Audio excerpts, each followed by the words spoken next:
is not a bragging point to hustle. It is not a bragging point to sell your health and your youth and your talent to companies for nothing, for prices that it is not worth, hoping that if you prostrate yourself on the altar of capitalism, that you will one day be safe and happy and healthy. Hi, my name is AerinMoriarty, and welcome to my channel, where today we're doing the 1-year update of my great resignation. I've broken this video up into sections for people who only care about one facet of my life. I'm going to start out by just kind of going over how we got here for people who are not familiar with me. So I stopped working in October of 2020. I originally went on a short-term disability because I just could not work anymore. I basically had a nervous breakdown one day and I just closed my laptop and I was done. I was sleeping most of the day. The only thing I was doing outside of sleeping was working, and I literally lived to work and not the other way around.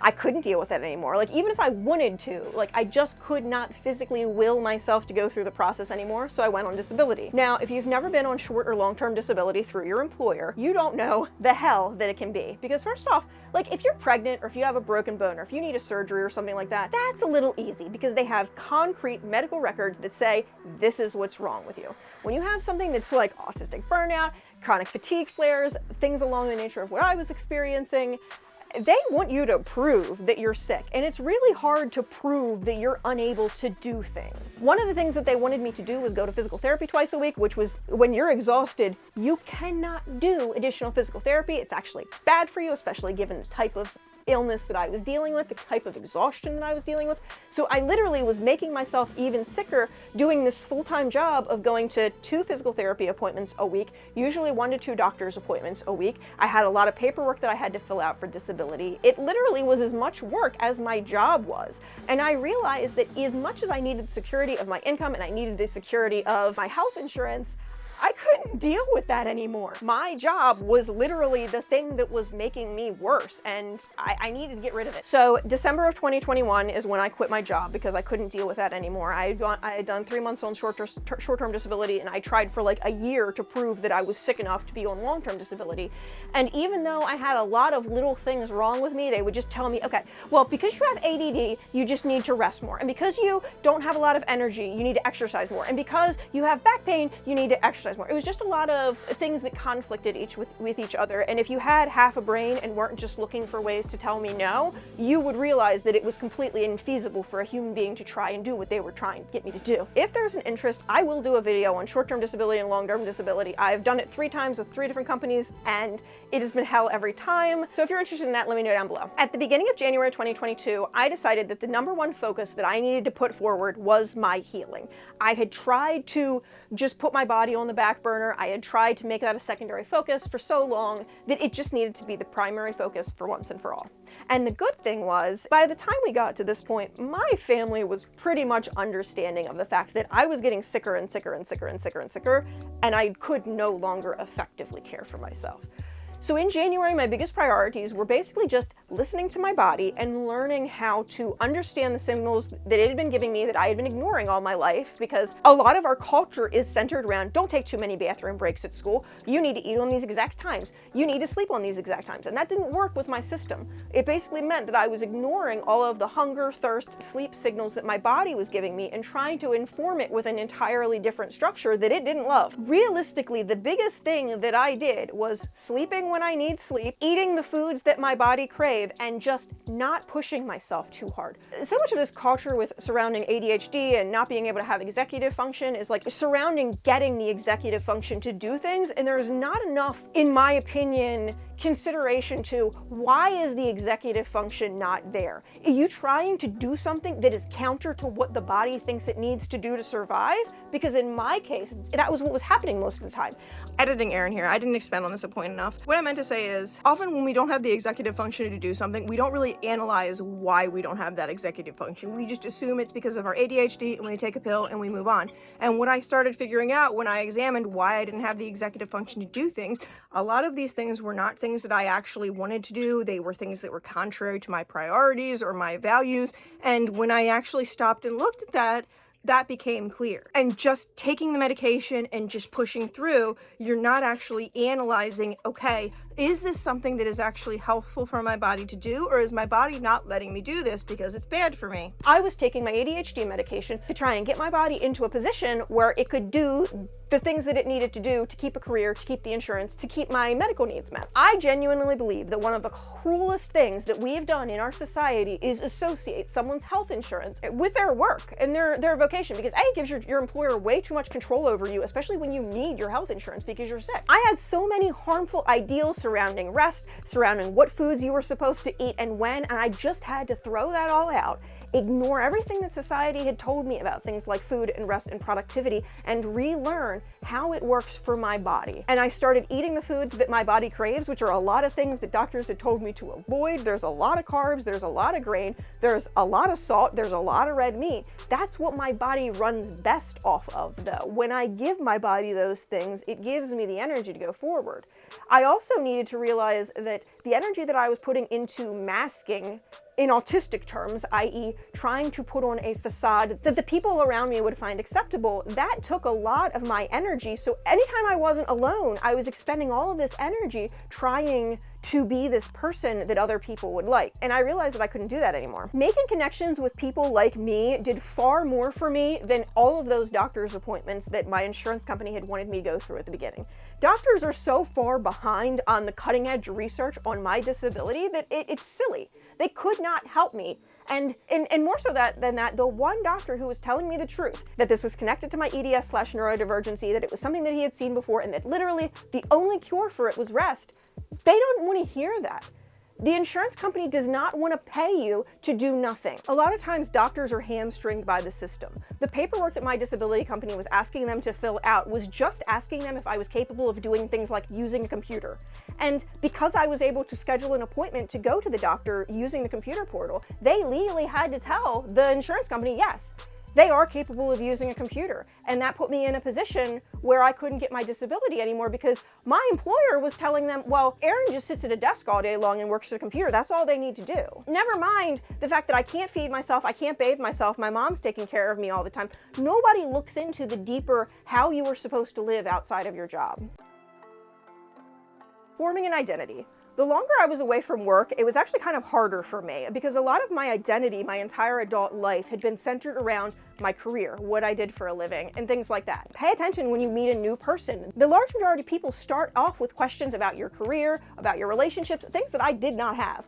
And I really felt completely devoid of an identity, and this is when I kind of dove headfirst into deprogramming capitalistic beliefs in my mind. And what I realized was a lot of these capitalistic beliefs are also linked hand in hand with supremacy beliefs, which I have a hard time saying the whole thing because it gets suppressed. But anyway, supremacy, you know what I mean. But regardless, as you start deprogramming those capitalist and supremacy beliefs, you realize that the large majority of your identity is stuff like that. It's stuff like intellectual properties that are owned by Disney. It's Star Wars, it's Star Trek, it's the things that you watch. Devoid of a career, devoid of a lot of the things that other people found important, I felt that I had less and less to offer the world around me, and I was letting more and more people take advantage of me. One of the things that was biggest for me was just realizing that I needed to create a new identity that was separate of all of the things that had been put in my head all of my life. I do think that it is a big deterrence to people that try to self-improve and people that try to deprogram themselves, that a lot of times when they look at all of the things that have been informed by capitalism and by supremacy in their life, they realize that there's not a whole heck of a lot that isn't touched by those things. But honestly, as much as that scared me at first, that was a really beautiful starting point to start rebuilding who I was, what I believed in, what was important to me, what I spent my time on. And in doing that, I have more confidence and more love for myself than I ever did before. I thought that what was left after I stripped away all that BS was worthless. And in reality, it is the most valuable, important stuff that I have to offer the world. And that's why the outside world tries so hard to suppress it. If we want to be good people, if we want to do the right things, that's not good for business. That's not good for our employers. There are a few ways that I've really worked on building my culture that have helped me a lot. The biggest one is inner child healing and just reparenting myself with healthy ideals surrounding things like rest and productivity and compassion. Interdependent living, leaning into the fact that I live with my family and embracing that is a good thing in my life and not like a bad thing. Because a lot of people have made me feel like that's a bad thing, even though I love my parents, even though I get along with my parents, even though I have a much higher quality of living with my parents. Other people have made me feel like that's an erroneous way to feel.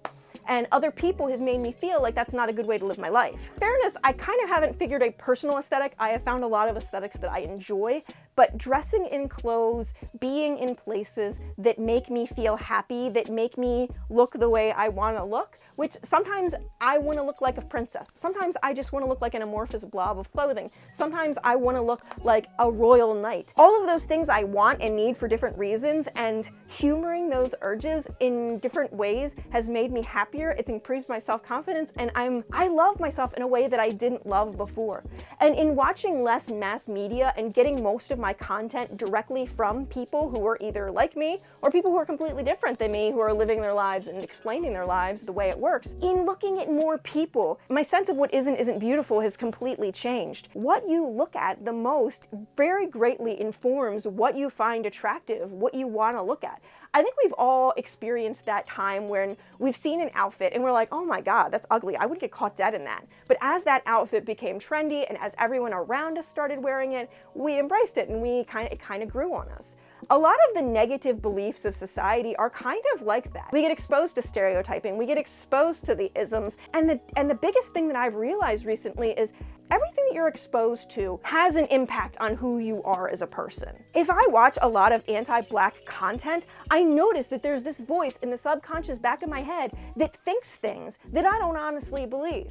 And when I get away from the mass media, when I get away from those stupid Fox newscasters, when I get away from hate watching bad people, I realize that if you're consuming these messages and you're not actively working in your brain to push back these messages, they do have an impact on your subconscious, on how you judge yourself, on how you judge others.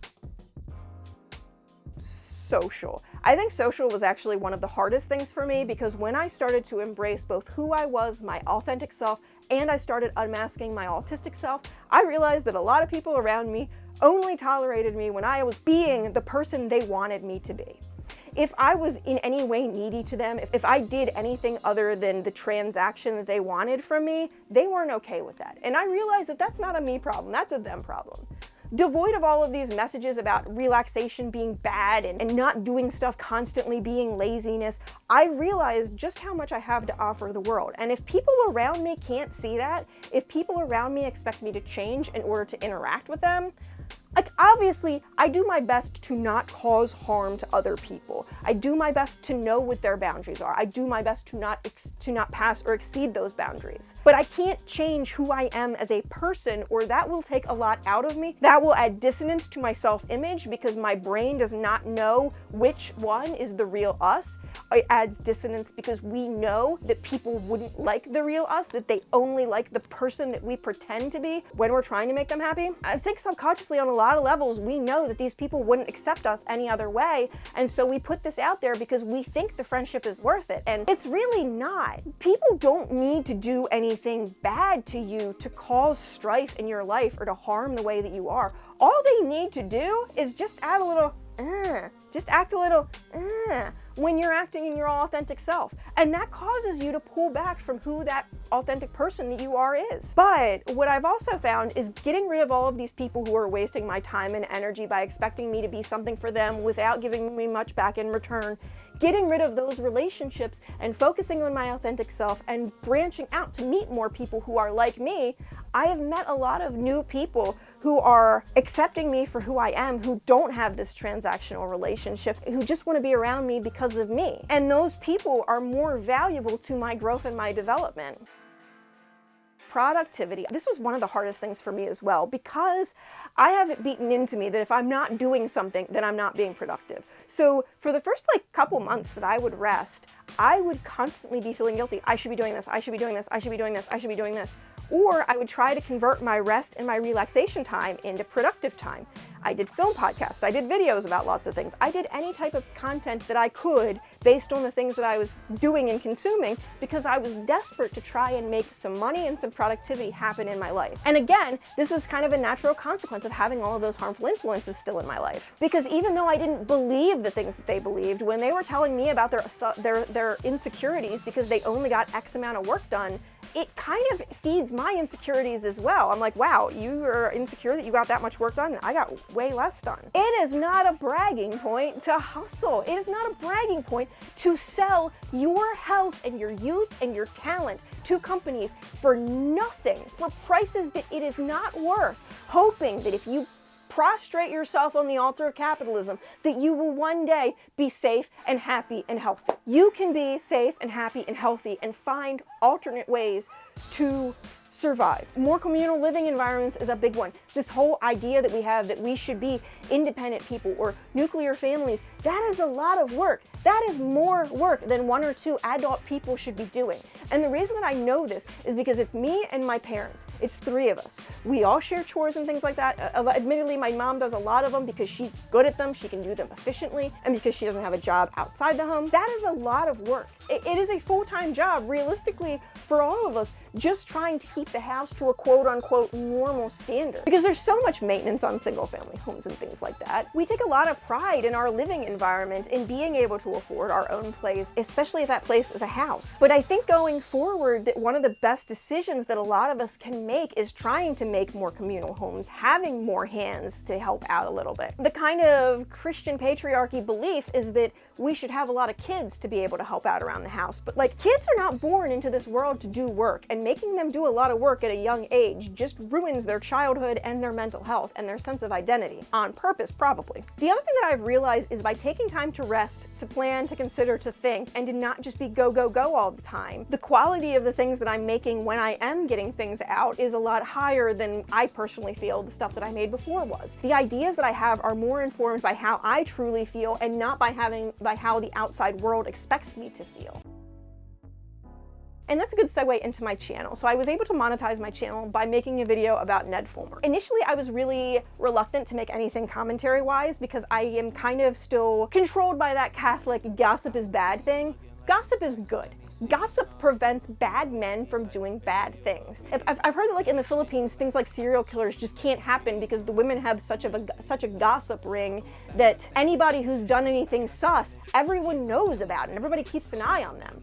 And I think in our society, a lot of times gossip is discouraged because gossip can really harm the most powerful people. And honestly, it should hurt the most powerful people.